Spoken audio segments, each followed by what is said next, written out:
A República de Platão, parte 2.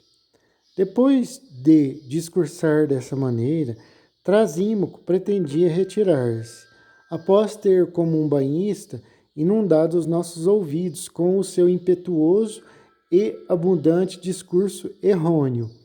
Mas os assistentes não o deixaram partir e forçaram-no a permanecer para justificar as suas palavras.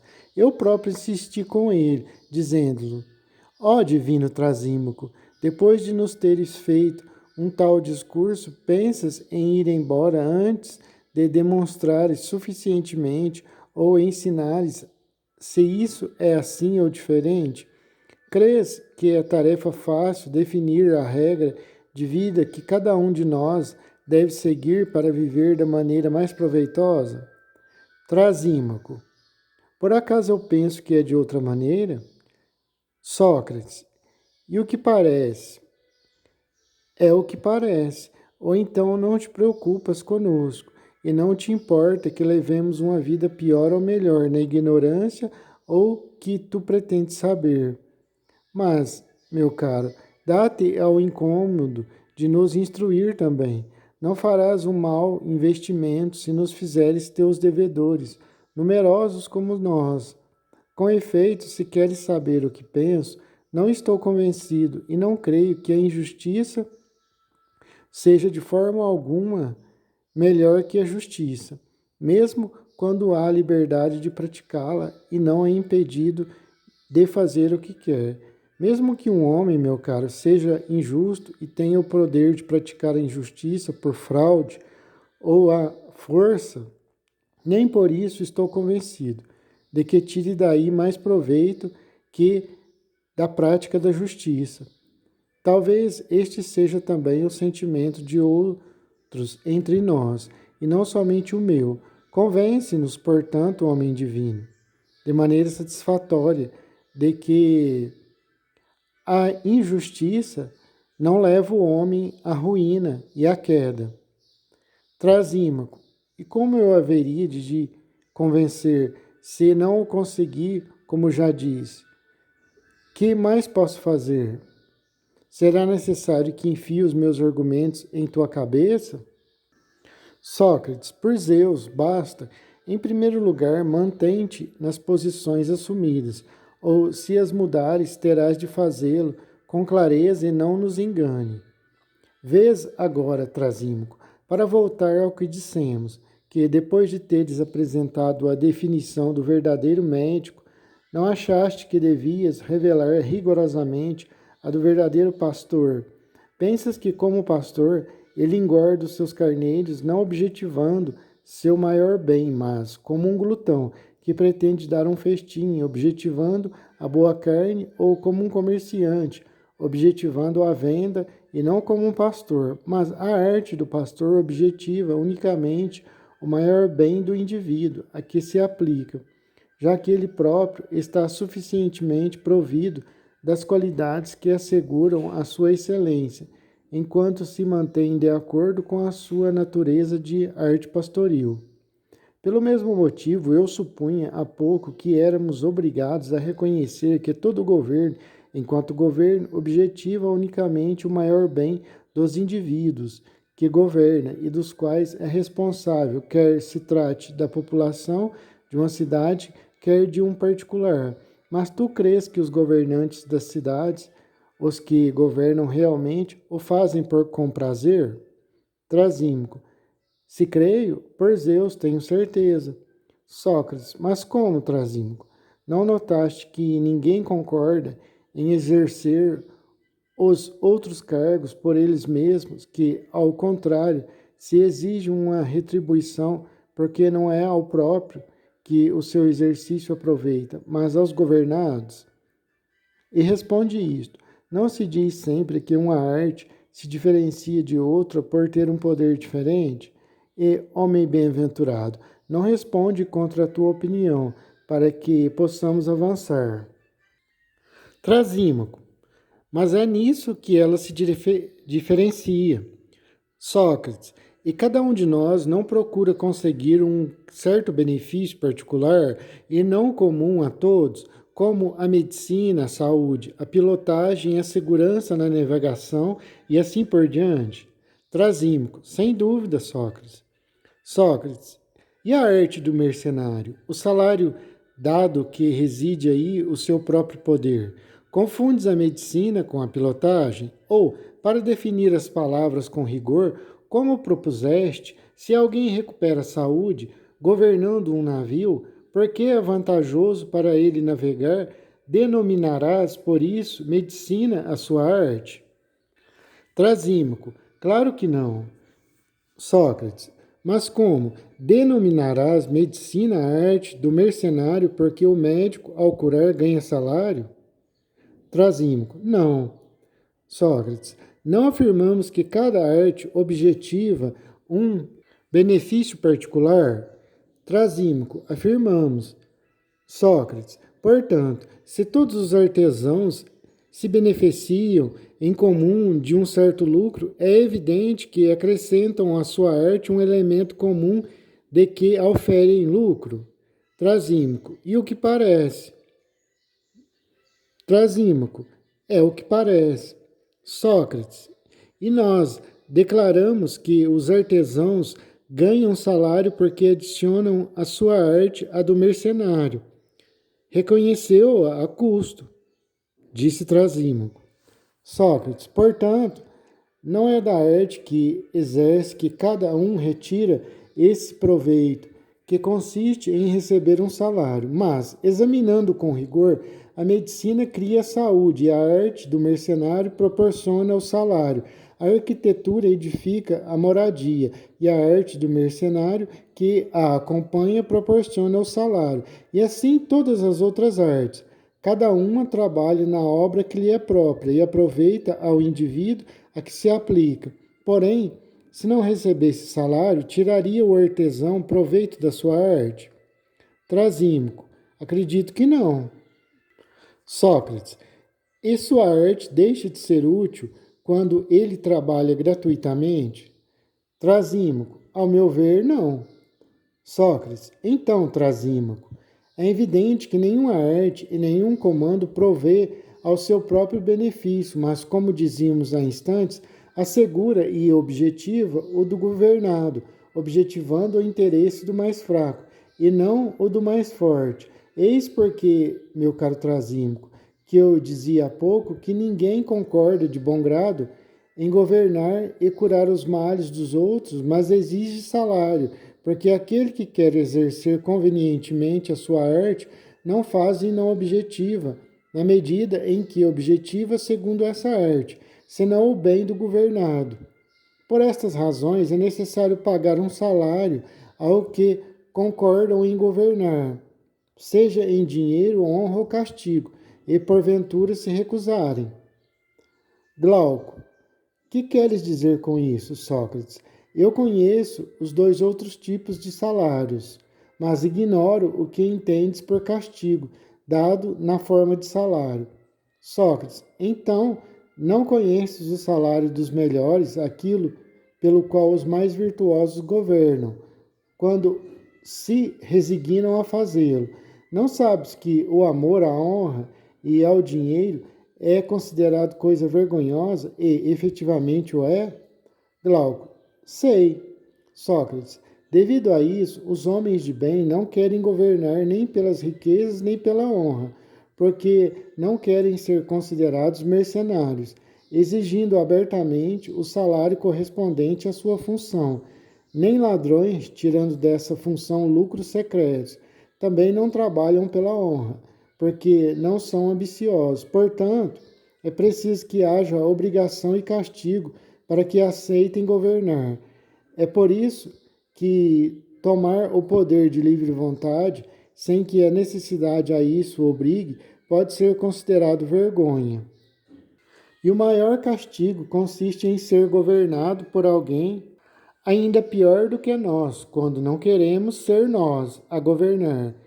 É com este receio que me parecem agir quando governam as pessoas honradas e então assumem o poder não como um bem a ser usufruído, mas como uma tarefa necessária que não podem confiar a outros melhores. que elas nem há iguais. Se surgisse uma cidade de homens bons, é provável que nela se lutasse para fugir do poder, como agora se luta para obtê-lo, e tornar-se-ia evidente que, na verdade, o governante autêntico não deve visar ao seu próprio interesse, mas ao do governado, de modo que todo homem sensato preferiria ser obrigado por outro do que preocupar-se em obrigar outros. Portanto, de forma alguma concordo com Trasímaco, quando afirma que a injustiça pode se prevalecer. Mas voltaremos a este ponto mais tarde. Dou uma importância muito maior ao que diz agora Trasímaco, que a vida do homem injusto pode prevalecer. Que partido tomas, Glauco, quando destas asserções te parece mais verdadeira? Glauco, a vida do homem injusto parece-me mais proveitosa. O que digo eu? Muito mais proveitosa, porque a injustiça só nos leva à queda e à ruína. Sócrates, ouviste a relação que Trasímaco fez dos bens ligados à vida do injusto? Glauco, ouvi, mas não me convenci de forma alguma.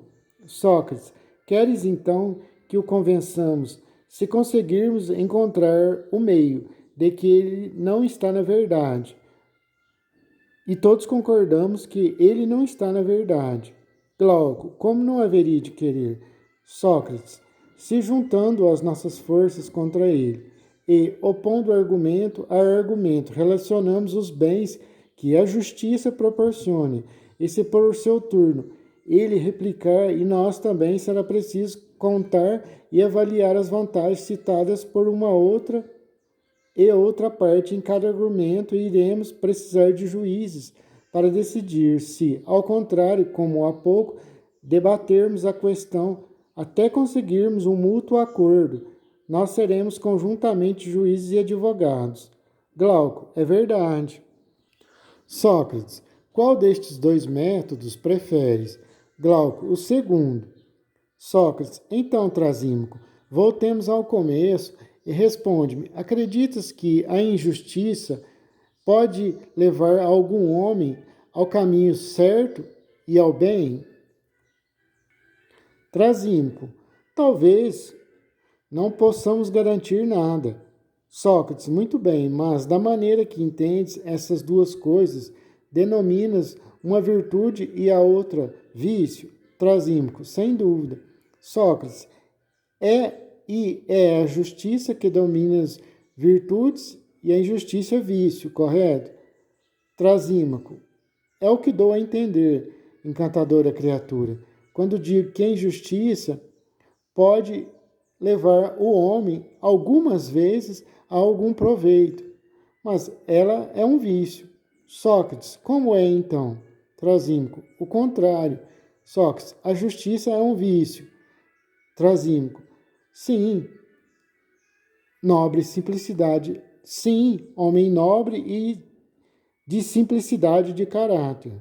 Sócrates, então a injustiça é perversidade de caráter também. Trasímaco, sim.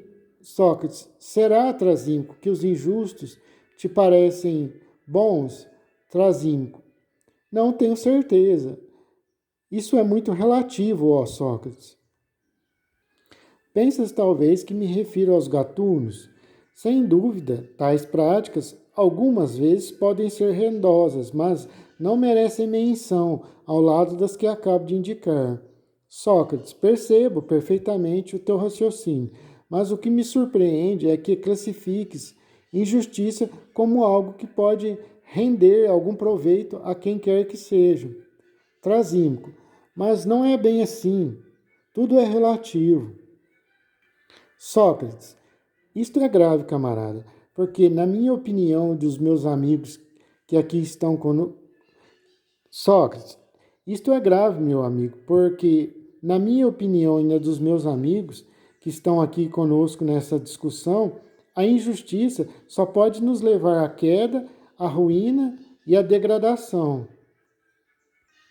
E admite que a injustiça, uma vez ou outra, pode ser proveitosa, mas ao mesmo tempo admite que ela é um vício e coisa vergonhosa. Como poderíamos entender esse seu argumento? Que ora vai para a direita, ora vai para a esquerda. Trasínco. Eu já lhe disse, ó Sócrates, que não garanto que seja 100% assim. Sócrates, contudo, não devo recusar-me a continuar com este exame, enquanto puder acreditar que fala seriamente, e que me parece realmente trasímico. O que me parece que não é caçoada da tua parte, e que estás exprimindo a tua verdadeira opinião. Trasímico, que importância tem que seja ou não a minha opinião? Limita-te a refutar-me, Sócrates. Sócrates, de fato, não tem importância, mas responde a mais isto. Parece-te que o homem justo procura prevalecer de algum modo sobre outro homem injusto? Trasímico. Jamais, pois não seria educado e simples como é. Sócrates, nem mesmo numa ação justa? Trasímico, nem assim. Sócrates, mas ele pretenderia prevalecer sobre o homem injusto e pensaria ou não fazê-lo justamente? Trasímico, pensaria, e eu pretenderia, mas não poderia. Sócrates, não foi isso que perguntei. Quero saber se o justo não teria nem a pretensão nem o desejo de prevalecer sobre o justo, mas apenas sobre o injusto. Trasímico, assim é. Sócrates, e o injusto pretenderia prevalecer sobre o justo e sobre a ação justa? Trasímaco, como não? Ele pretende prevalecer sobre todos. Sócrates, Trasímaco, como não?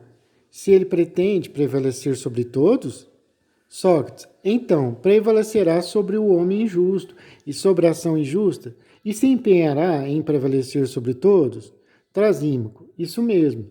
Sócrates, resumindo, o justo não prevalece sobre o seu semelhante, mas sobre o seu contrário. O injusto prevalece sobre o seu semelhante e o seu contrário. Trasímaco, isso mesmo. Sócrates, porém, o injusto é sábio. Sócrates, porém, o justo é sábio e bom, ao passo que o injusto não é nem uma coisa nem outra. Trasímaco, excelente também. Muito bem, portanto, cada um é tal como aqueles a que se assemelha. Trasímaco, quem pode duvidar? Sócrates, que seja trasímaco. Agora, não afirmas que um homem é músico e que o outro não é? Trasímaco, afirmo. Sócrates, qual dos dois é conhecedor e qual não é? Trasímaco, certamente o músico é conhecedor e o outro não é. Sócrates, e um não é bom nas coisas de que é conhecedor e o outro não o é? Trasímaco, certamente. Sócrates, mas a respeito da medicina não é assim? Trasímaco, é assim. Sócrates, agora, crês, excelente homem, que um músico que afina sua lira, esticando ou soltando as cordas, pretende prevalecer sobre um músico ou ter vantagem sobre ele? Trasímaco, não, não creio. Sócrates, mas quererá prevalecer sobre um homem ignorante em música? Trasímaco, sim, com certeza. Sócrates, e o médico, ao prescrever alimento e bebida, quererá prevalecer sobre um médico ou sobre a prática médica? Trasímaco, certamente que não. Sócrates, e sobre um homem que ignora a medicina? Trasímaco, sim. Sócrates, mas percebes a respeito da ciência e da ignorância em geral, se um conhecedor qualquer parece querer prevalecer com atos ou com palavras sobre outro conhecedor e não agir como o seu semelhante ao mesmo caso? Trasímaco, talvez seja necessário que assim seja. Sócrates, mas, da mesma forma, não quererá o ignorante prevalecer sobre o conhecedor e o ignorante? Trasímaco, talvez. Sócrates, ora, o conhecedor é sábio. Trasímaco, é. Sócrates, e o sábio é bom? Trasímaco, é. Sócrates, portanto, o homem sábio e bom não quererá prevalecer sobre o seu semelhante, mas sobre aquele que não se assemelha a ele, sobre o seu oposto. Trasímaco, aparentemente. Sócrates, ao passo que o homem mau e ignorante quererá prevalecer sobre o seu semelhante e o seu oposto. Trasímaco, pode ser. Sócrates, mas Trasímaco, o nosso homem injusto não prevalece sobre o seu oposto e o seu semelhante, não disseste? Trasímaco, diz. Sócrates, e não é verdade que o justo não prevalecerá sobre o seu semelhante, mas sim sobre o seu oposto? Trasímaco, é verdade. Sócrates, então, o justo assemelha-se ao homem sábio e bom, e o injusto ao homem mau e ignorante. Trasímaco, pode ser, Sócrates. Sócrates, mas nós havíamos afirmado que cada um deles é igual àquele a que se assemelha. Trasímaco, de fato afirmamos. Sócrates, logo o justo é bom e sábio, e o injusto ignorante e mau. Trasímaco, concordou com tudo isto, não tão facilmente como o meu relato, mas contra sua vontade e a custo. Suava abundantemente, tanto mais que fazia muito calor. E foi então que, pela primeira vez, Trasímaco enrubesce. Trasímaco concordou com tudo, não tão facilmente, mas contra sua vontade. Suava abundantemente, tanto mais que fazia muito calor. E foi então que, pela primeira vez, vi Trasímaco enrubescer. E quando concordarmos que a justiça é virtude e sabedoria, e a injustiça é vício e ignorância, prosseguia. Sócrates, consideremos isto definido, mas afirmamos que a injustiça tem também alguma força. Não te lembras, Trasímaco? Trasímaco, lembro-me, mas não me agrada o que acabas de afirmar, e sei como refutar. Contudo, se eu usar da palavra, com certeza dirás que estou fazendo um discurso. Por isso, deixai-me falar à vontade, ou, se queres interrogar-me, interroga-me. E eu, como se faz com as velhas que contam histórias, dir-te-ei, seja, e te aprovarei ou desaprovarei com a cabeça. Sócrates, mas, pelo menos, não responda contra a tua opinião. Trasímaco, farei como quiseres, já que não me deixas falar, que mais queres? Sócrates, nada, por Zeus. Faz como preferires, vou interrogar-te. Trasímaco, interroga. Sócrates, far-te-ei a mesma pergunta que há pouco, para podermos continuar a discussão. O que é a justiça em comparação com a injustiça? Com efeito, a justiça é infinitamente mais poderosa do que a injustiça. Mas, para você, talvez ambas estejam na mesma prateleira. Assim não penso, disse Sócrates. Trasímaco, pode ser assim. Com efeito, como disse, penso que a justiça é bem mais poderosa, visto que a injustiça é por ignorância. Já ninguém pode ignorá-lo. No entanto, não é de uma maneira tão simples. Trasímaco, que pretende abordar o assunto, mas do ponto de vista seguinte: existe cidade injusta que tente sujeitar ou tenha sujeitado outras cidades, mantendo um grande número delas em escravidão. Trasímaco, com certeza. E é assim que procederá a cidade a mais perfeita e injusta.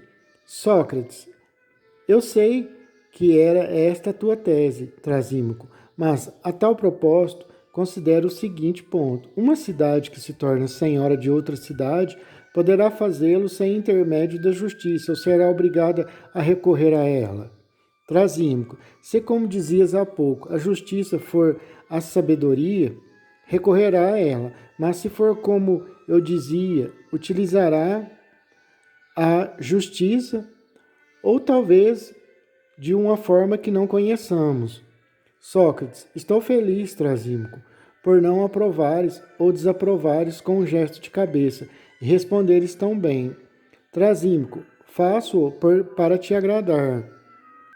Sócrates, muito amável da tua parte, Trasímaco, mas por favor, responde ainda a isto. Achas que uma cidade, um exército, um bando de salteadores ou de ladrões, ou qualquer outra associação que persegue em comum um objetivo injusto, poderia levar a cabo qualquer empresa se os seus membros violassem entre si as normas da justiça? Trasímaco. Certamente que não. Sócrates. E se observassem as normas da justiça, não seria melhor? Trasímaco. Com certeza. Sócrates, portanto, Trasímaco, a injustiça faz nascer entre os homens dissensões, ódios e brigas, enquanto a justiça alimenta a concórdia e a amizade. Não concordas? Trasímaco, assim seja, não quero entrar em discussão contigo. Mas, Trasímaco, disse Sócrates, vou pensar como você por alguns momentos, pensarei como tu, para que fique claro que estou tentando argumentar de forma que entremos em um acordo. Entende? Trasímaco, pode ser. Sócrates, estás se portando muito bem, excelente homem, mas responde a esta pergunta. Se é próprio da injustiça provocar o ódio em todo lugar onde acontece a injustiça, aparecendo em homens livres ou escravos, não fará que eles se odeiem, briguem entre si e sejam impotentes para empreender seja o que for em comum de bom? Trasímaco, sem dúvida. Sócrates, e se a injustiça surgir em dois homens, não ficarão divididos, cheios de rancor, inimigos um do outro e dos justos? Trasímaco, ficarão. Sócrates, pronto, Trasímaco. Está mais do que provado que a justiça é infinitamente superior à injustiça, que a justiça nos levará a um bom caminho, enquanto que a injustiça nos levará à ruína e à queda. Trasímaco, talvez seja assim, Sócrates. Sócrates, e se, maravilhoso amigo, a injustiça surgir em um único homem, ela perderá o seu poder ou manterá intacto? Trasímaco, penso que o manterá intacto. Sócrates, portanto, não parece possuir o poder, seja qual for o lugar em que ela surja, cidade, tribo, exército ou sociedade, de tornar primeiramente cada um deles incapaz de agir de acordo consigo próprio, devido às dissensões e brigas que causa a injustiça, e em seguida de torná-los inimigos de si mesmos, do seu oposto e dos justos? Trasímaco, sem dúvida, Sócrates. Sócrates, e creio que, num único homem, a injustiça produzirá os mesmos efeitos que está na sua natureza produzir. Em primeiro lugar, tomará esse homem incapaz de agir, provocando nele a rebeldia e a discórdia. Em seguida, irá transformá-lo em inimigo de si mesmo e dos justos. Não é, Trasímaco? Trasímaco, é, Sócrates. Sócrates, mas, meu amigo, Deus não é justo? Trasímaco, sim. Sócrates, portanto, também entre os deuses, o injusto será inimigo e o justo amigo. Trasímaco, regozija-te sem receio com os teus argumentos. Não te contradirei para não provocar o ressentimento da Assembleia. Sócrates, então, continuemos. Alimenta-me com o resto do festim. Continuando a responder, acabamos de concluir que os homens justos são muito mais sábios, melhores e mais poderosos do que os homens injustos, e que estes são incapazes de agir harmonicamente. E quando dizemos que às vezes levaram a bom termo um assunto em comum, não é de maneira alguma a verdade, porque uns e outros não seriam poupados se tivessem sido totalmente injustos. Por isso, é evidente que existia neles uma certa injustiça. Recapitulando, e quando dizemos que às vezes homens injustos levaram ao bom termo um assunto em comum, não é de maneira nenhuma verdade, porque uns e outros não seriam poupados se tivessem sido totalmente injustos.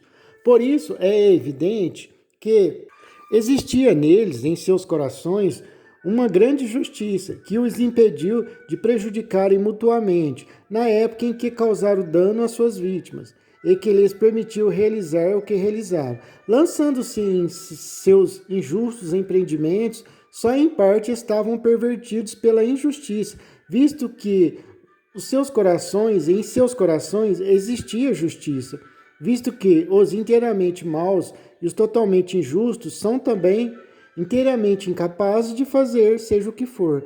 Eis como eu compreendo, e não seja como tu suponhas no início. Agora, precisamos analisar se a vida do justo é melhor e mais feliz do que a do injusto. Na minha opinião, é Trasímaco, porque, como já disse, muitas e muitas vezes, a justiça sempre nos vale frivolidade, mas sobre o modo como temos de regular a nossa vida. Trasímaco. Então analisa, Sócrates. Sócrates, assim farei. Diz-me, parece-te que o cavalo tem uma função? Trasímaco. Sim, me parece. Sócrates. Dirias então que é função do cavalo ou de qualquer outra criatura apenas o que pode ser feito por ele ou o que se faz melhor com ele? Trasímaco. Não compreendo. Sócrates, explico-lhe melhor. Tu podes enxergar sem ser com os olhos? Trasímaco, certamente que não. Sócrates, e podes ouvir sem ser com seus ouvidos? Trasímaco, de forma alguma, Sócrates. Sócrates, portanto, podemos afirmar que são essas as funções desses órgãos. Trasímaco, sem dúvida. Sócrates, mas não podes podar uma videira com uma faca, um trinchete e muitos outros instrumentos? Trasímaco, e por que não? Sócrates, mas com nenhum outro, creio eu, tão bem quanto com um podão que existe feito para isso. Trasímaco, concordo.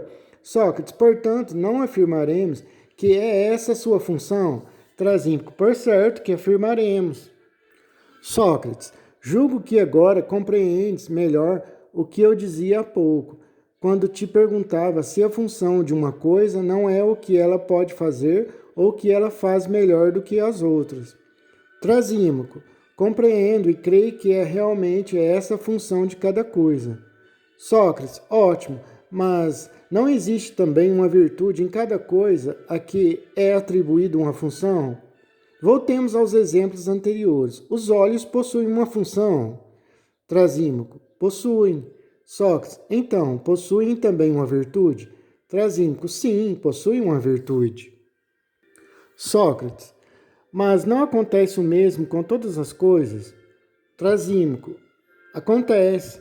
Sócrates, pois bem, poderiam os olhos desempenhar bem a função se não possuíssem a virtude que lhes é própria, ou se, em lugar dessa virtude, possuíssem o vício contrário?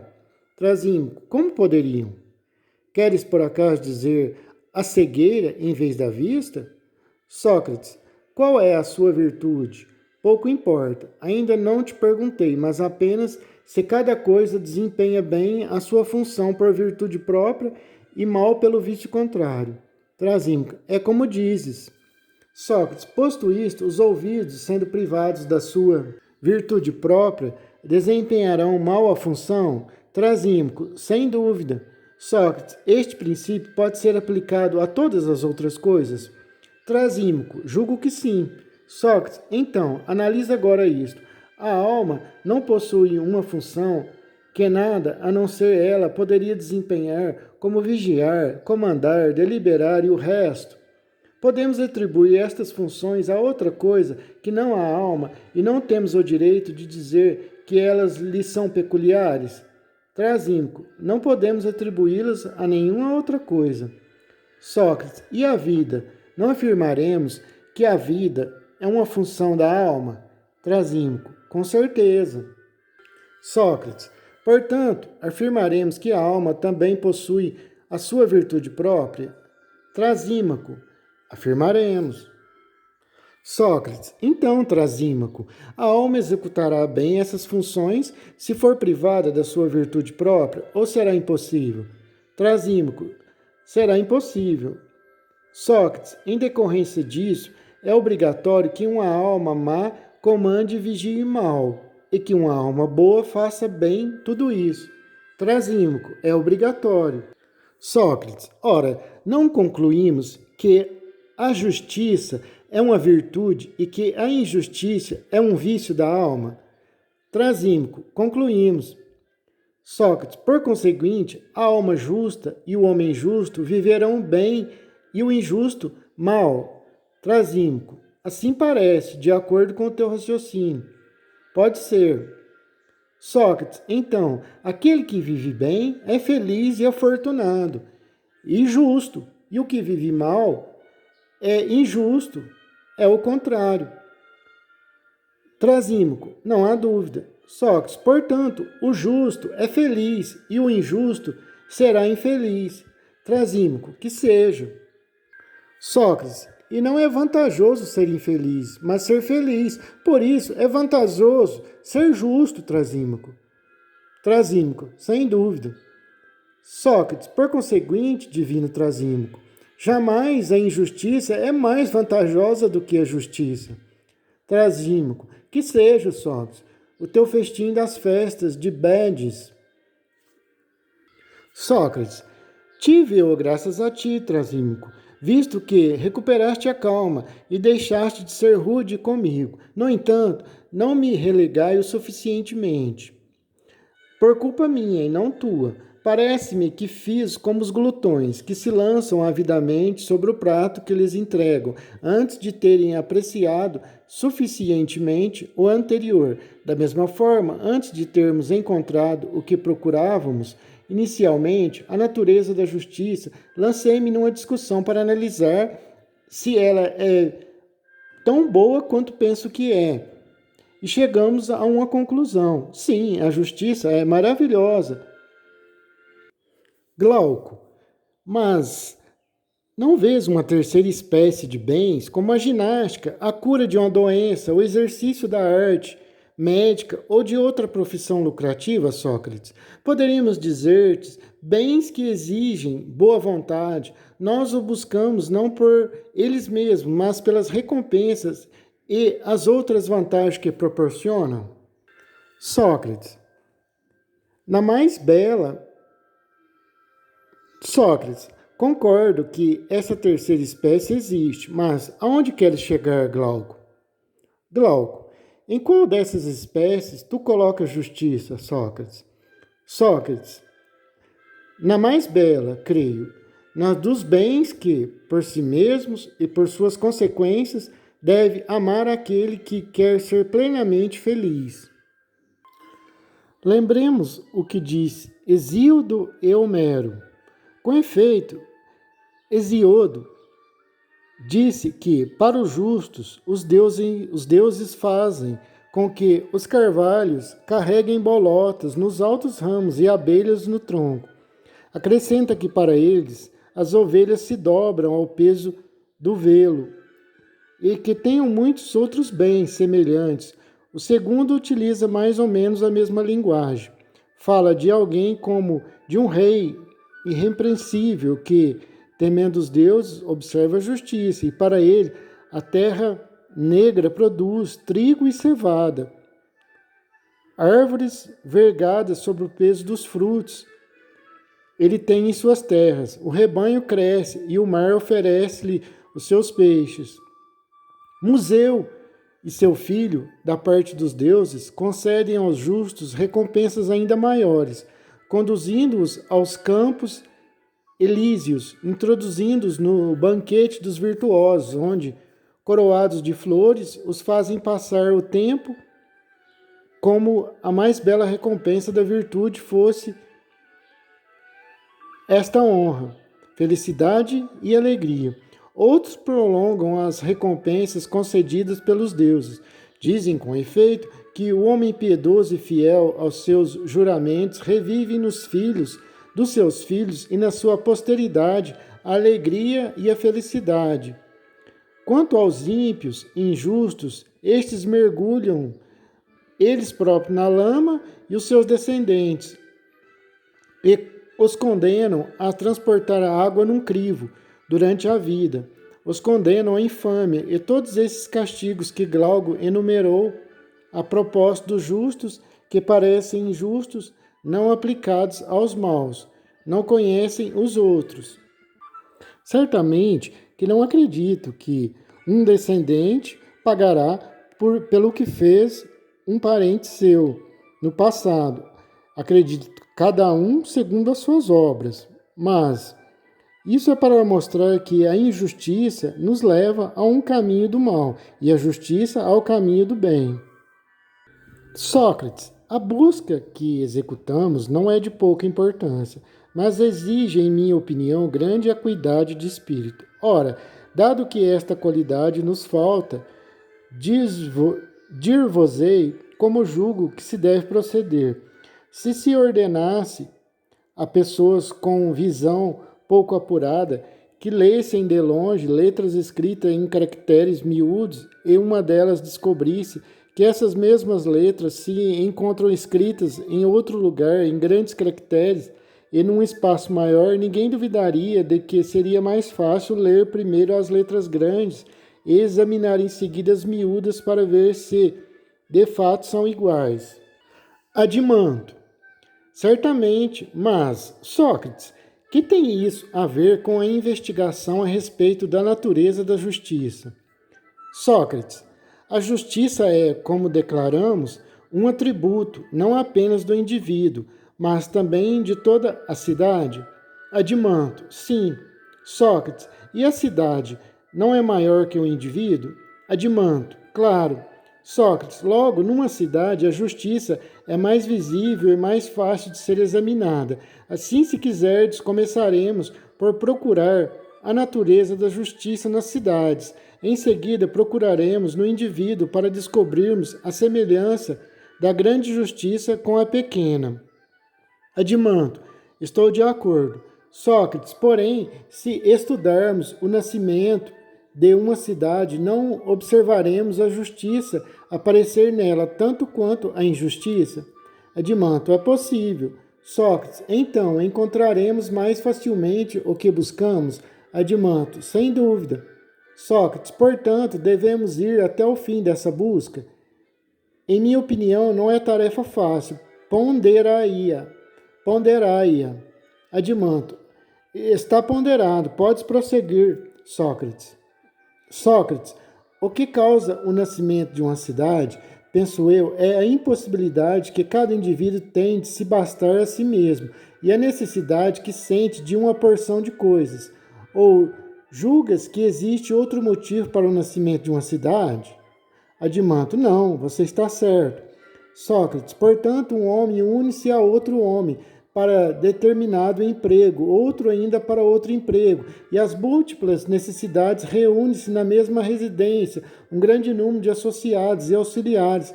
A esta organização demos o nome de cidade, não foi? Adimanto, exatamente. Sócrates, porém, quando um homem dá e recebe, está convencido de que a troca se faz em seu proveito. Adimanto, sem dúvida. Sócrates, construamos, pois, em pensamento, uma cidade, cujos alicerces serão as nossas necessidades. Adimanto, sim, Sócrates, o primeiro deles, que é também o mais importante de todos, consiste na alimentação de que depende a conservação do nosso ser e da nossa vida. Adimanto, sem dúvida. Sócrates, o segundo consiste na moradia, o terceiro no vestuário e em tudo o que lhe diz respeito. Adimanto, correto. Sócrates, mas como poderá uma cidade prover a tantas necessidades? Não será preciso que um seja agricultor, outro pedreiro, outro tecelão? Poderemos acrescentar um sapateiro ou qualquer outra adesão para as necessidades do corpo? Adimanto, certamente. Sócrates, a cidade toda então será composta essencialmente de ao menos 4 ou 5 homens. Adimanto, é o que parece. Sócrates, então cada um deverá desempenhar a sua função para toda a comunidade. O lavrador, por exemplo, garantirá sozinho a alimentação de 4, gastando 4 vezes mais tempo e trabalhando em fazer a provisão de trigo que terá de repartir com os outros. Mas não seria preferível que, trabalhando apenas para si, produzisse a quarta parte dessa alimentação na quarta parte do tempo, destinando as outras 3/4 partes a procurar moradia, vestimentas e calçados, tratando ele mesmo das suas coisas sem se importar com a comunidade? Adimanto, talvez seja mais fácil trabalhar de acordo com a primeira maneira. Sócrates, por Zeus, isto é absurdo. As tuas palavras me sugerem o seguinte raciocínio. Em primeiro lugar, a natureza não fez todos os homens iguais, mas diferentes em aptidões e aptos para esta ou aquela função, concordas? Adimanto, sim. Sócrates, em que circunstâncias, então, se trabalha melhor? Quando se exerce um só ofício ou vários ofícios de uma só vez? Adimanto, quando se exerce um só. Sócrates, parece-me também que quando se deixa passar a oportunidade de fazer uma coisa, essa coisa perde-se. Adimanto, é verdade. Sócrates, porque o trabalho a ser realizado não se acomoda às conveniências do operário, mas este a natureza do trabalho, sem perda de tempo. Adimanto, sem dúvida. Sócrates, de onde se deduz que se produzem todas as coisas em maior número, melhor e mais facilmente, quando cada um, segundo as suas aptidões e no tempo adequado, se entrega a um único trabalho, sendo dispensado de todos os outros. Adimanto, é como dizes. Sócrates, neste caso, são necessários mais de 4 cidadãos para satisfazer as necessidades a que nos referimos. Com efeito, o lavrador não deve fazer o próprio arado, se quiser que seja de boa qualidade. Tampouco a enxada, nem as outras ferramentas agrícolas. Também o pedreiro não fará a sua ferramenta. O mesmo se dará com o tecelão e o sapateiro, não concordas? Sim, concordo. Sócrates, desta forma, temos carpinteiros, ferreiros e muitos outros operários, aumentando a população de nossa pequena cidade. Adimanto, obviamente.